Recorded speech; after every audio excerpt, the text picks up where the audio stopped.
Imagine you're sitting in a cave. It's been snowing for 6 days straight. There's food for 3 people left, and there are 5 of you. Nobody says it out loud, but everyone in that cave is already doing the same silent math.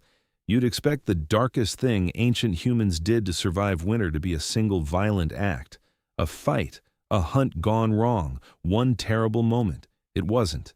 It was a system, a quiet, repeated, unspoken rule about who gets to eat first and who doesn't. And right now, on a completely ordinary day, that exact same rule is still running quietly inside your brain. Here's the problem with a human body in a real winter. It's a furnace that never turns off, and cold makes it burn almost twice as fast. Just staying alive at rest in deep freezing temperatures can cost a person nearly 5,000 calories a day, roughly what it takes to run a marathon, except you did nothing but sit still and shiver. Now, put 5 people who each need that much food against a winter that produces none of it for months. There was never enough, not once in a while, permanently, structurally, for the length of an entire season. And a group facing that kind of scarcity doesn't split what's left evenly. It allocates. Someone decides, rarely out loud, almost never with cruelty in mind, who eats and who waits. We don't have to guess who that someone chose. We have direct testimony. In the early 1900s, Danish Inuit ethnographer Knud Rasmussen spent years living among Arctic peoples across Greenland and Canada, recording their own first-hand accounts of famine winters. What he documented, in the most extreme cases, was brutal. In some recorded instances, elders chose to walk out into the snow themselves, not exiled, not attacked. They removed themselves from the count so the food meant for them could go to someone with more years left to live. In the harshest recorded famines, Rasmussen also documented cases where infants were not kept alive, not out of cruelty but out of a brutal calculation. A child who hadn't yet survived its first winter represented calories the group might not be able to afford to spend twice. These weren't universal customs. They were extreme case decisions, made under conditions modern life has almost no equivalent for. But they weren't isolated to one story either. Paleodemographers, scientists who study the age patterns buried in ancient skeletons, have found this same signature in Ice Age remains. Unusually high mortality concentrated at the very old and the very young, in groups that otherwise clearly survived their winters. The people in the middle, the ones still bringing in more calories than they used, survived at far higher rates. The group wasn't collapsing at random, it was quietly protecting its most productive core. Modern medicine has a word for exactly this kind of allocation, used every day in emergency rooms and disaster zones: triage. When resources can't save everyone, you don't split them evenly and lose everyone slowly. You direct them toward whoever has the best chance of surviving and contributing, and you accept what that means for everyone else. Ancient winter camps were running triage 10,000 years before hospitals existed. If that sounds monstrous, look at what happened to the groups that refused to do it. Bands that tried to feed everyone equally during a true famine didn't save more people, they lost more.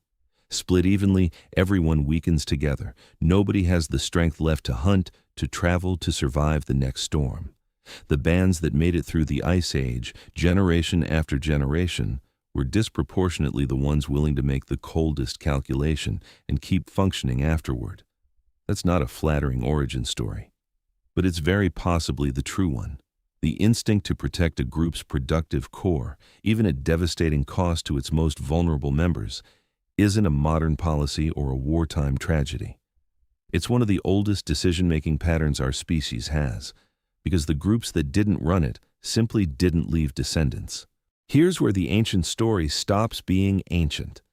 In 2013, behavioral economists Sendil Mullainathan and Eldar Shaffer published research, later expanded into the book Scarcity, showing that severe scarcity doesn't just change what people do. It changes how much of the brain's processing power is even available to think with.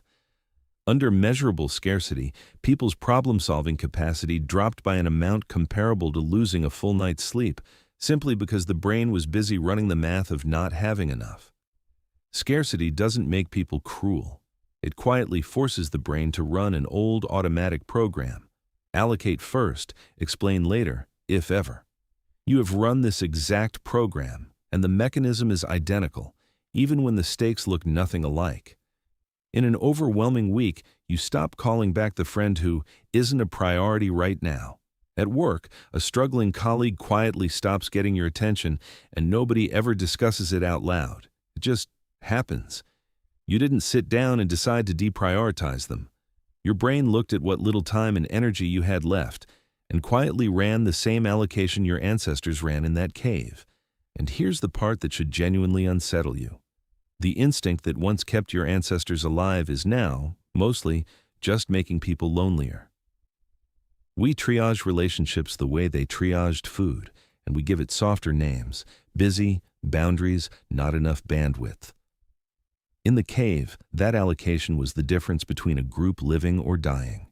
Today, the person you quietly deprioritized isn't going to die without your attention. They're just going to feel forgotten. The mechanism didn't get the memo that the stakes changed. The darkest thing ancient humans did to survive winter wasn't a single act of violence. It wasn't a monster in the dark. It was a quiet, repeated decision about who eats first, made by people who loved each other, running the same brutal arithmetic that decided who our entire species would eventually descend from. You inherited that arithmetic. It didn't disappear when winter got easier. It just changed what it's rationing, and it's been running quietly enough that you've probably never noticed it deciding who gets the best of you. The Ice Age is over. The triage never ended.